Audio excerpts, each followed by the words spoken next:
Tollywood star hero Pawan Kalyan గారి కెరీర్లోనే మొట్టమొదటి pan India సినిమాగా మనం ముందుకు రాబోతోంది హరిహర వీరమల్లు.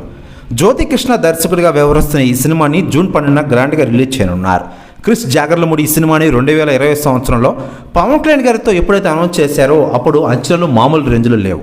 అప్పటి నుంచి ఈ సినిమా షూటింగ్ జరుగుతూనే ఉంది.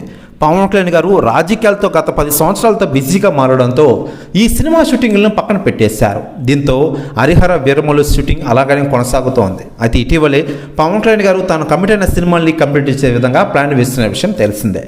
అందులో భాగంగా ఆయన నటిస్తున్న ఏకైక పాన్ ఇండియా సినిమా హరిహర వీరమల్లు షూటింగ్ని ఇటీవలే కంప్లీట్ చేశారు పవన్ కళ్యాణ్ గారు. జ్యోతికృష్ణ మిగిలిన సినిమాని దర్శకత్వం వహిస్తున్న విషయం తెలిసిందే. ఏం రత్నం నిర్మాతగా వ్యవహరిస్తుండగా ఎంఎం కీరవాణి సంగీత దర్శకుడిగా వ్యవహరిస్తూ ఉన్నారు. దీంతో ఈ సినిమాపై అంచనాలు మామూలు రేంజ్లో లేవు. అయితే జూన్ 12న ఈ సినిమా గ్రాండ్గా రిలీజ్ చేయాలని చూశారు. అయితే లేటెస్ట్గా అందుతున్న సమాచారం ప్రకారం ఈ హరిహర వీరమల్లు సినిమాకి భారీ బ్రేక్ పడిందట. ఈ సినిమాని వాయిదా వేసినట్టు తెలుస్తోంది. దీంతో షాక్లో ఉన్నారట అభిమానులు. దీంతో ఈ న్యూస్ వైరల్ అవుతుండగా పవన్ కళ్యాణ్ గారి కోసం ఇంకెంత రోజులు వెయిట్ చేయాలని అభిమానులు అసహనం వ్యక్తం చేస్తూ ఉన్నారట.